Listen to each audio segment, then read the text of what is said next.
legacy as a trainer, I think, would be to just tell you a little bit about my story. That starts in Cincinnati, Ohio, many, many years ago. My formative years and my early teenage years are not a period of time that I remember fondly. So by the time I'm 16 years old and I walk through the doors of the Heartland Wrestling Association and meet Cody Hawk for the first time, I'm a very directionless, very troubled young man with just about every kind of problem and social anxiety you can imagine.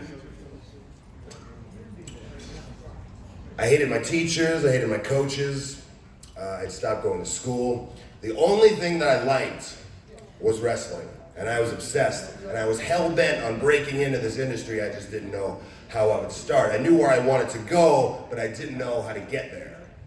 Enter Cody Hawk. Now, from day one with Cody Hawk, he was different than any other teacher or coach I'd ever had, anybody in a mentor type position. Cody treated me with respect, and I think more importantly than that, Cody took me seriously. So whether it was out of the goodness of his heart or he saw that desire and drive or whatever other kind of cliche, I apologize, you want to put there, for whatever reason, he took me under his wing, and I became the Cody Hawk science experiment for the next few years.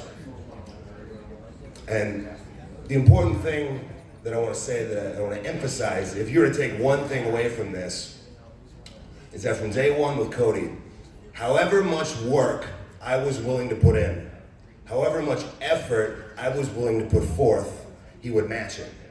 If I wanted to stay an hour after practice and wrestle in the ring, Cody would stay with me. If I wanted to show up an hour early and lift weights, he would show up and open up the gym for me. If I wanted to stay an hour after the matches and watch back the tapes and study the tapes, he would stay and study the tapes with me.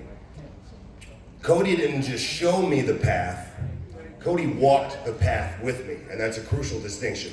There are many trainers out there who'd be happy to just take your money and put in as little effort as possible in actually making you better. And Cody is the exact opposite. In fact, speaking of money, I think wrestling school around that time cost somewhere around $3,000, and at the time I obviously didn't have a pot to piss in.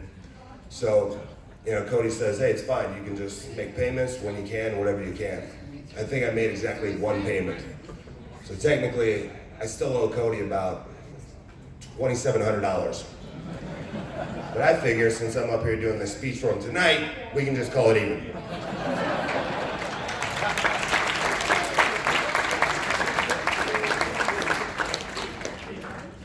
Anyway, after 2 or 3 years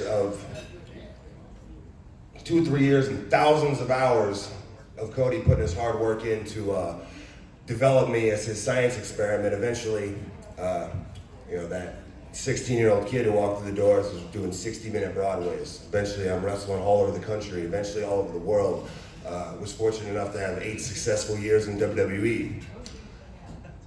And I'm of the belief that everything that I've accomplished in this business and everything I have in my life, I share with the people who helped me along the way. And Cody Hawk is at the very tip top of that list. So I'm very proud to present the Cauliflower Alley Trainer Award to my man, Cody Hawk.